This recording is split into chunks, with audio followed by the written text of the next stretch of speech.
Mike, a Middlesex boy through and through. Was it always your ambition to play county cricket for the side? I suppose not really, because when you're a young kid, you're playing football, you're playing sort of cricket, and we were very lucky. We played a lot of sports, myself and my brother, so we were sort of always in there. And I suppose you never thought about your county. You said, "Oh, I want to play for England," but you never thought about the process to actually get to England in the first place. And I suppose you don't really recognise that until you start perhaps playing age group cricket and you start playing for, like I did in the first one, for Brent, which is our borough. And then all of a sudden the sort of Middlesex age groups came through, and all of a sudden Middlesex was there then, and you knew there was a ladder that you had to go up, and whereas before you were just playing as young kids and just enjoying the sport. But then once all of a sudden you got that sort of Middlesex bug, you're in Middlesex, you're born in Middlesex, and you just think, that's what I want to play for. You know, you were still talking about football as well, because all of a sudden you sort of, in your life, you filter through those other sports, and you see where you're going, and there's one or two, and in the end it was no contest really, because coming here for sort of coaching sessions and seeing the ground and seeing the sort of history of the ground, and then just looking at all the other great players at Comptons and the Edriches, there was just no John Murray, Fred Titmus, John Price, just Peter Parfitt. You keep going on, and it just sort of attracts you. It really is like a magnet. You mentioned going up the ladder. How did that process work for you to get yourself playing for Middlesex?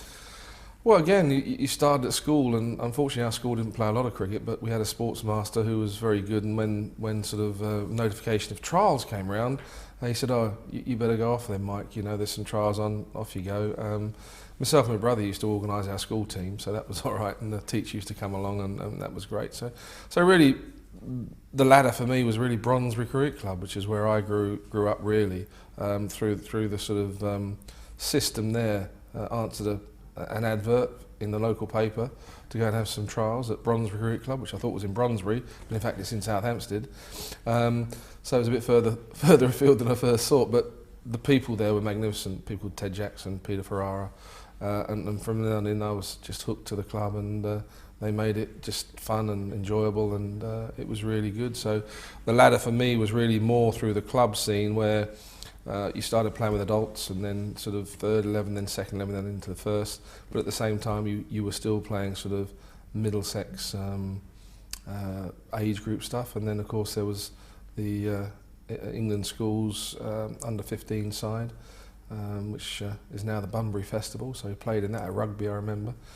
I used to play GHG Doggett's 11, and so just this sort of age group all the way through. And then I suppose I initially got my first introduction to cricket was at Ealing Cricket Club in a second 11 match, and there was all these dignitaries from Middlesex saying, "Oh, this bloke's a good little player, and you'd come and watch him." And it was against Kent at Ealing. John Shepherd bowled, David Nichols caught it, first ball, thanks very much, see you later. So that was my sort of introduction, and to say it was a sort of a deflation was quite an understatement. But fortunately later on in that year I got a chance to pop back down again, and I got a fiver, funnily enough, to go from Stanmore Cricket Club, where Gussie used to play all his cricket, down to Hove. And I got a cab to the station, plus a train, and walked from the other end. So I got off at the wrong station, got off at Brighton instead of Hove. But fiver went a long way in those days, but not so long these days. So I managed to get a few runs that time, and off we went from there, really. So what age are you starting to consider, or maybe other people are starting to consider for you, that you're going to make it as a professional cricketer? I suppose around about 15, I suspect. You're sort of you're looking to do your O-levels, etc., etc. And you do have to make a choice. Obviously my brother made a choice as football with Arsenal and Brighton and Charlton, and I sort of was at Watford at the time, but I didn't fancy running up down the touchline, sort of 100 times a day, and then play one match, whereas you can just play cricket all the day through, have a practice and play and whatever. So, cricket for me was around about then, and sat down, had a talk with Don Bennett, who was the guy there, and he said, what about schooling, what do you want to do, blah, blah, blah.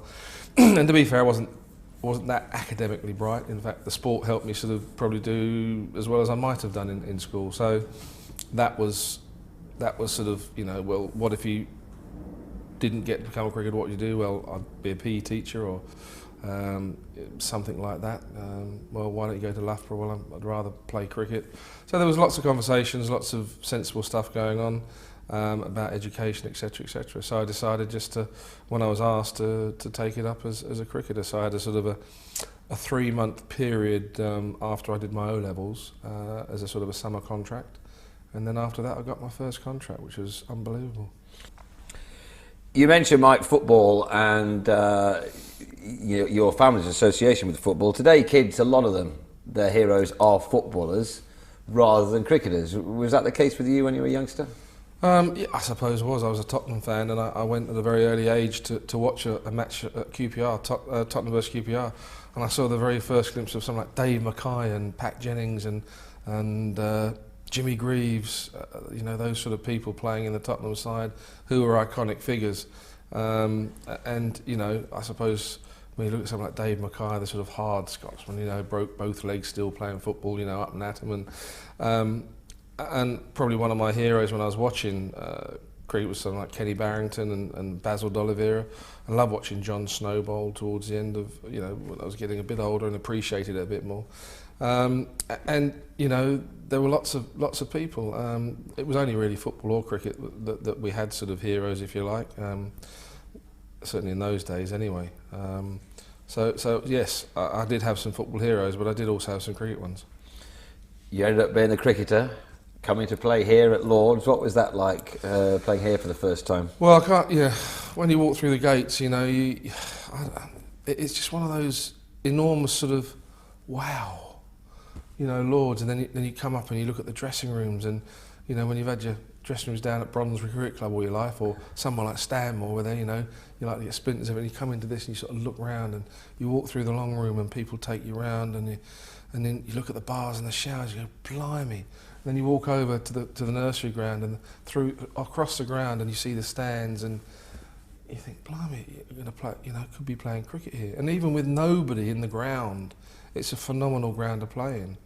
Just being on the ground and then going over to the nursery, it was just amazing. And you sometimes just feel a little bit out of it. You think, why do I deserve to be here, sort of thing. And although you just want to play cricket, and I think that sort of was really, it's just so special. It is so unless you actually do it and the passion that you wanted to play cricket, to come and play at the best ground in the world, is just awesome. So the ground itself is an inspiration? The ground is, without a doubt. Anybody that comes here, having played over many years now, you just talk to people, whether it be club cricketers, whether it be, a guy actually wrote an email to me the other day saying, look, playing a lot of, do a lot of these out matches, and I'm probably coming to the end of my career, and actually, can you put a good word in this so I can play a match at Lord's before I sort of can't play anymore? And that's how, whether it be amateurs, you talk to the test guys, they all want to play at Lord's, they want to get up on the boards at Lord's, and they some of them only got one chance in 4 to come and play here. So when they come here, they're switched on, they're focused, and that's what it does for people. It just inspires people. Certainly did with you. You scored lots of runs here. What are your memories of scoring your first 100 here at this ground? Well, it was against Yorkshire, which is a great county to get one against.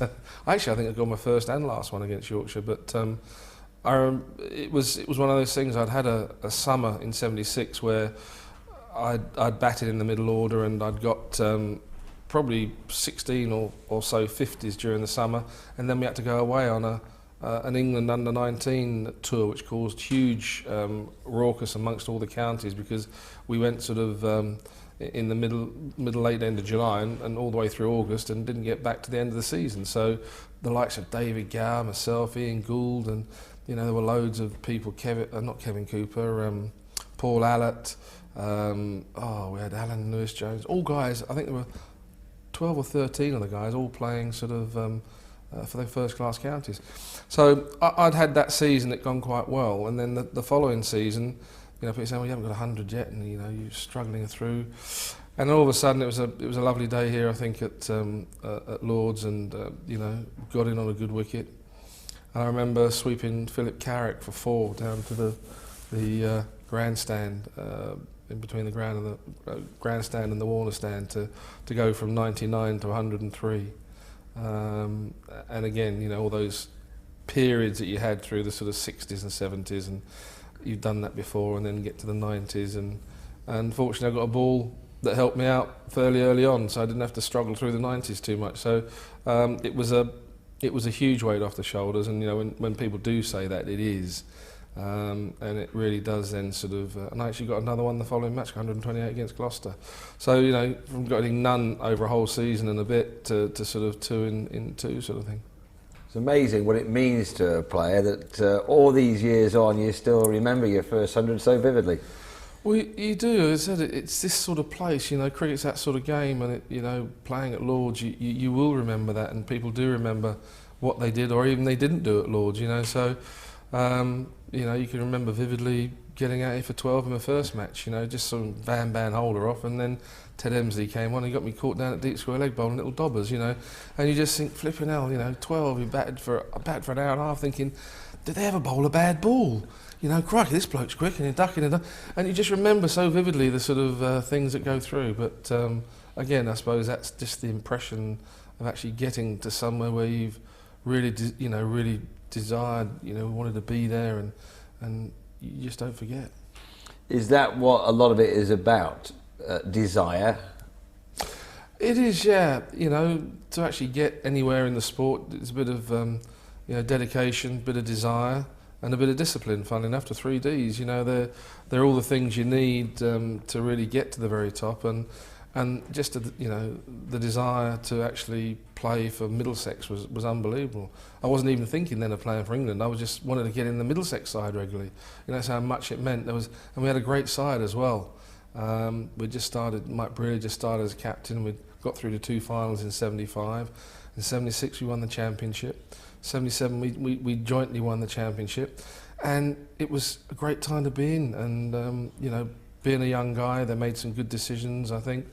They allowed 2 young guys, Gatting and Gould, to come through rather than have a second overseas player, all that sort of stuff. So they really sort of put the youngsters forward, and that was, I think, why Middlesex, through the sort of period of 20 years or so, was able to constantly replenish the guys who left.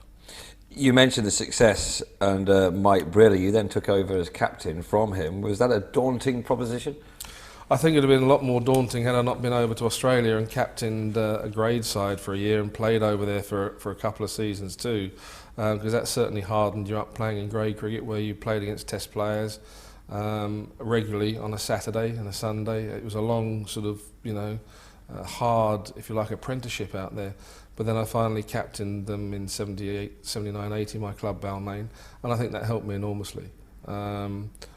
Understanding how to treat older players and yourself, obviously how opposition treated you, etc., etc. So that helped enormously. But again, it was something that I wasn't even thinking about.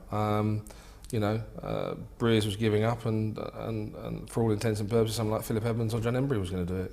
It didn't even cross my mind that I was going to get asked. I was just very happy playing, because that's what all I wanted to do was play. So when it came, you just thought, oh blimey, Christ, okay, I'll do it. But the nice thing was there was a lot of very good and senior players, people like Clive Radley, Mike Smith. Embers was very good, and there were the odd, interesting persons like Philip Edmonds, who was a little bit aggrieved he didn't get it. So we had to deal with Philip on occasions, but the team helped with that as well. And I have to say they were very, very supportive in the early years, helping me sort of get to understand what the job entailed. And I was never going to do it like Mike Brearley, but I did from a very early age recognise that people needed to be made to feel at home within a team, because it was very important. Why were you never going to do it like Mike Brearley when he'd had such success, and what did you take from him? Well, I think everybody is different. I mean, Breers was on a different sort of, I suppose, psychological level. He was, he was certainly done a degree in psychoanalysis, and he would almost psychoanalyse everybody in his team. I wasn't quite as well educated as that, or that had that inclination. My way of doing it was just giving 100%. Not asking anybody else to do things I wouldn't do myself, and try and engender that that passion and the pride for Middlesex, because it meant an awful lot to me. You know, Middlesex had given me something that you know, I could never have dreamed of being able to do, and they helped me all the way through the age groups. So to be able to represent Middlesex, let alone captain Middlesex, was huge for me, and that was, you know, very high on my list. And when we played, it was about, you know, didn't like to lose, but if we lost and got outplayed, then that's unfortunate sometimes. But you know, generally striving to try and improve and keep what had begun through Breers going for as long as we possibly could. It was an incredibly successful period for Middlesex County Cricket Club. Which one of your county championship winning seasons is the most memorable for you, and why? Oh, look, it was all very different. I suppose the first one or two were quite memorable because they were the first one or two when obviously we played half a season, then came back and saw the likes of Mike Sturt and Fred Titmus polish off Surrey at the Oval to actually win the championship in '76. Then we tied at, we were up at, I think we were up in Manchester. It wasn't at Old Trafford, it was at the other ground, up at Blackpool I think it was, and we were playing a 4-day match up there, and we needed one run to get a bonus point to actually win the championship with 1 wicket in hand, and we didn't get it. And so we actually tied the championship with Kent that year. But I mean, all of them, you know, whatever championship you won were hard fought, and you needed a good side to actually challenge for that. And we, you know, I suppose the most memorable one, if you really ask, was probably 80-81, where we had Vincent van der Baal and Wayne Daniel in our side, and we had a good side. We hadn't been beaten up until in any competition up until sort of the semi-final of the Benson Hedges, which is, you know, sort of middle of June sometime. We were top of the Sunday League. We'd you know, started off, and we were doing well in the championship. And in the end, you know, from winning 4, we actually lost that Sunday match, which is the quarter final. Then lost the Sunday match the following day as well, or the weekend. And we didn't do so well in those two competitions, but managed to regain and regroup, if you like, and win the championship and the Gillette Cup for the last time, which was, I think, in '81 actually. Yeah. You've played with some great players, of course, over your years at Middlesex. Have you got a standout player? No, look, I was very fortunate enough to play in a very, very talented side all the way through sort of many years I played, and you know, the reason for our success wasn't because of the captains really, it was the players we had. We had some very, very talented players. Not only were they talented, but they didn't like losing, and they had very proud of what they did, and they had aspirations to go higher. As I say, the sort of dedication, discipline, desire. You look at Angus Fraser, Mark Ramprakash, in a strange way, Philip Tufnell, you know, but then you have people like Philip Edmonds, you know, John Embry, Clive Radley, you know, people don't, you know, but Rad was one of the most dedicated sort of persons who had a lot of desire, didn't like losing, put a lot of effort in. And Ramps practiced as hard as anybody, so did Gus. That's why I say when Tufnell was quite strange, Philip, he was not quite as, you know, dedicated, but very, very talented, and those are sort of people you had to deal with. But we were very lucky. We had, you know, the Norman Cowns, Neil Williams, Will Slack, you know, Roland Butcher again in his way was awfully talented. Graham Barlow, you know, the sort of people we had, and the people who were able to replace those all the way through was a testament to the coaching system underneath, and the school system, and the people we had bringing through a lot of, you know, talented young players, and that was really, again, was one of the reasons why I think we did well, because they were Middlesex guys who were proud and wanted to play for Middlesex, and it meant something to them because that's the system they came through. Lots of players come through different systems, they're different characters, and you've mentioned a number of them, and you mentioned Phil Tufnell. How do you manage someone like Tuffers? With difficulty. You have to understand at times there are characters that need handling, as I say, totally differently to others, and if you want them to play, you have to handle them. And actually the team have got to accept it as well. It's not just you as captain. The team themselves have, you know, and it's probably you as captain who've got to say, well, do you want him to play or don't you? Do you think he's going to win us a few matches? Because if you do and you want him to play, well, stop moaning about him doing different things. You know, we've got to keep doing what we've got to do.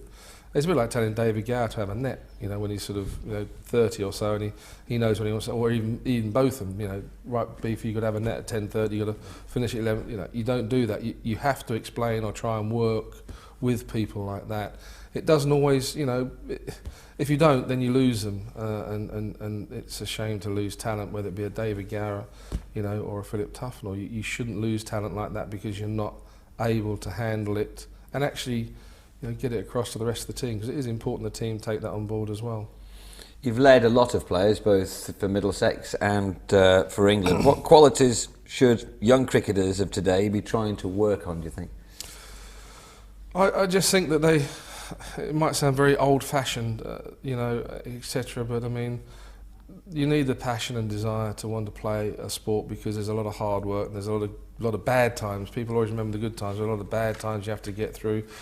You're not always fit. You're sometimes playing with injuries, and you've got to get through.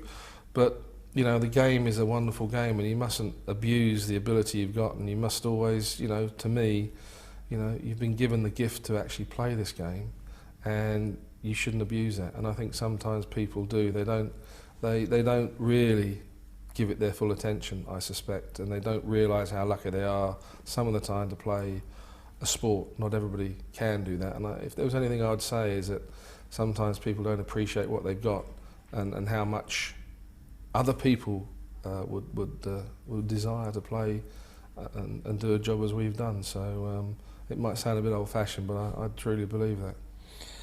And how would you say, well, why should youngsters now be proud to represent Middlesex?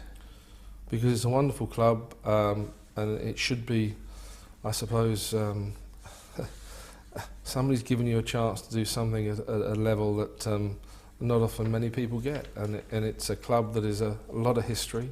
It's a great ground to play at, and again, you know, you shouldn't get too blasé when you're walking around. I don't even get up, you know, been here 30 odd years, I don't know, wandering around the ground, but you still has that awe about it.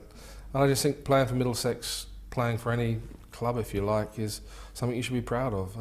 Whether it was Bronsbury for me, who gave me the chance initially, and for whoever plays for Middlesex, they've given them a chance to play our great game, and they should be very proud to play for Middlesex, and they should give it all the support that it deserves. Well, Mike, thanks very much for your time. Pleasure.